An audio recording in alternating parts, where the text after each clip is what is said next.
उस ग्रुप ने I think जाते जाते एक और जो है ये बात कर दी। उन्होंने कहा जी हम एक मिशन भेजेंगे जो देखेगा। अब जारी बात है, अब ये जाके पता नहीं हमारे साथ क्या करते हैं और हम तो इस चीज में फंसे हुए हैं। पाकिस्तान से जाके इंडियन कश्मीर और हिंदुस्तान में टेररिज्म करते रहे हैं। इंडिया 75 साल बाद G20 जो है उसको होस्ट कर रहा है और हम 75 साल इस बात में गुजार दिए हैं कि आर्मी चीफ किन्ने लाना थे किन्ने नहीं लाना। मुल्क की मईशत को तबाह बर्बाद कर दिया और फिर वो मईशत जो अपना बोझ ही नहीं संभाल पा रही, उस पर कुदरती आफत आ गई।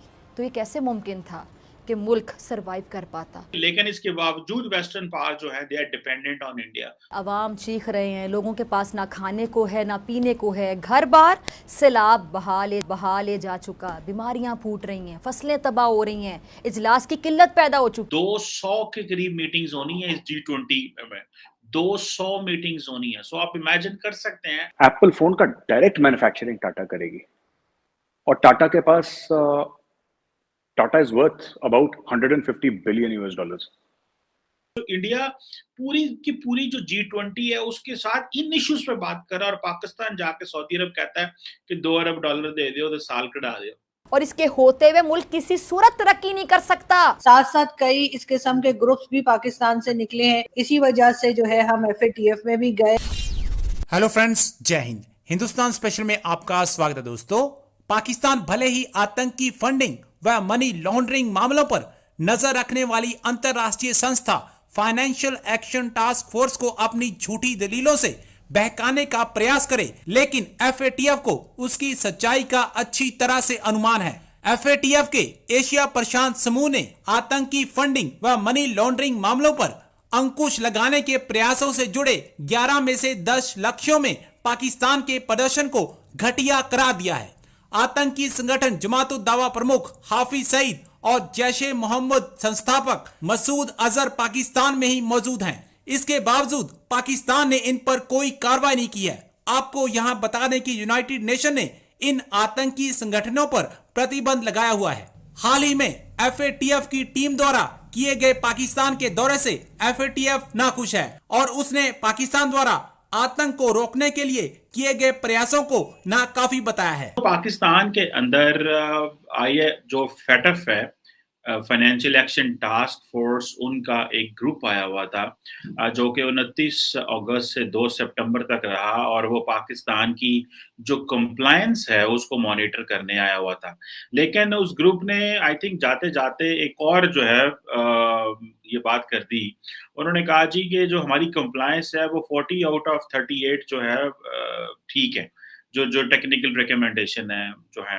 पहले इन्होंने कहा जी कि हमारे जो है वो हमारी पोजीशन ठीक है, हमने अच्छे तरीके से जो FATF का जो एजेंडा है उसको इम्प्लीमेंट किया है पाकिस्तान में और आई थिंक लेकिन फिर उन्होंने कहा जी हम एक मिशन भेजेंगे जो देखेगा।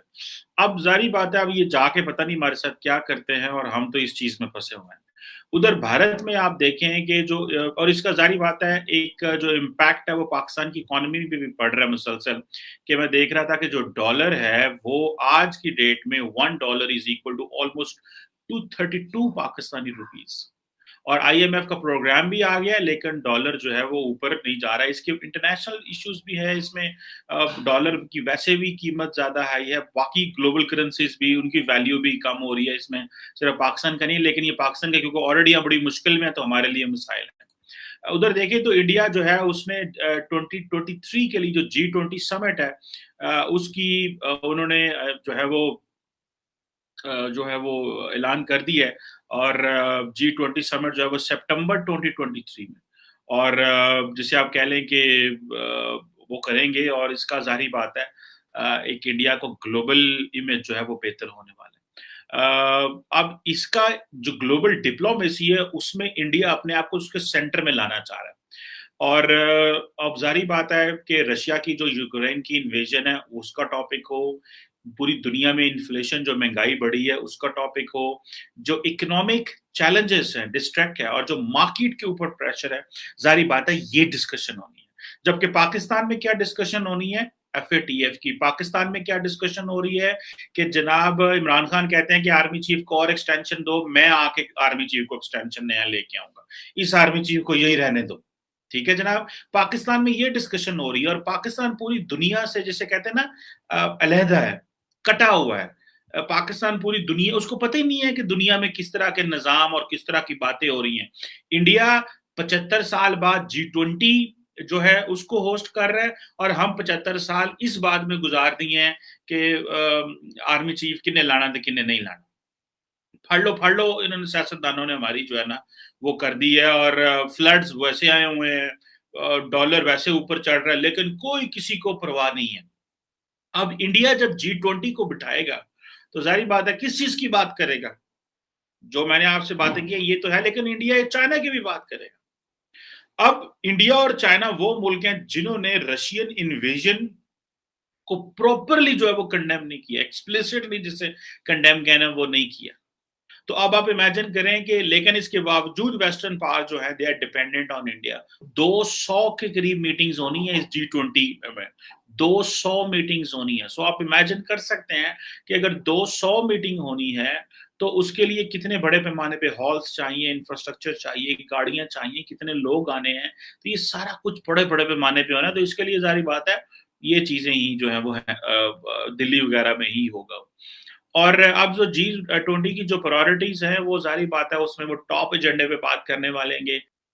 देखिए इंडिया इसका फायदा उठाएगा और पाकिस्तान पीछे रह जाएगा कि पाकिस्तान के नेबर इंडिया में सारी ग्लोबल इंटरनेशनल कम्युनिटी आ रही है, जो इंडिया के कहने पे आ रही है, वो इंडिया के फ्रेंड्स हैं, वो इंडिया की इकोनॉमिक पावर को समझ बैठे हैं, और वो बात करेंगे डिजिटल इंफ्रास्ट्रक्चर, वो बात करेंगे जी कि डेवलपमेंट जो है वो टेक बेस्ड डेवलपमेंट, यानी कि टेक एनेबल्ड डेवलपमेंट है, वो किस तरह करनी है, और वो किसमें सिर्फ आईटी नहीं, हेल्थ को किस तरह टेक्नोलॉजी से लिंक करना है। पाकिस्तान से जाके इंडियन कश्मीर और हिंदुस्तान में टेररिज्म करते रहे हैं, तो इनको कंफ्यूज कर देना, ये कहना कि पाकिस्तान टेररिज्म का खुद बहुत सबसे बड़ा शिकार है, ये बात तो दुरुस्त है, इसमें कोई शक नहीं।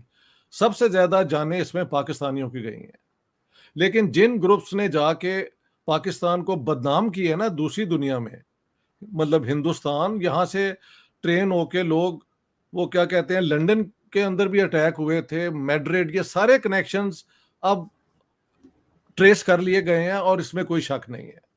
तो जो ग्रुप, जिन ग्रुप्स को तैयार किया गया कश्मीर के जिहाद के लिए, और फिर हिंदुस्तान के अंदर टेररिज्म जो इन्होंने की कई जगह पे, वो और ग्रुप हैं। जैश ए मोहम्मद का नाम आता है, लश्कर तैयबा का आता है, अब दोनों बैंड हैं, और हरकतुल मुजाहिदीन एक होती थी, उसका पता नहीं आजकल क्या नाम है। तो ये वो ग्रुप्स हैं जिन्होंने पाकिस्तान को टेररिस्ट मुल्क, रोग स्टेट, इस किस्म की जो टाइटल्स है ना वो दिलवाए दुनिया से। एक तो ये बात है। तो किसके लिए इन्होंने किया? क्या जिहाद कभी फॉरेन लोगों के पैसों से भी होता?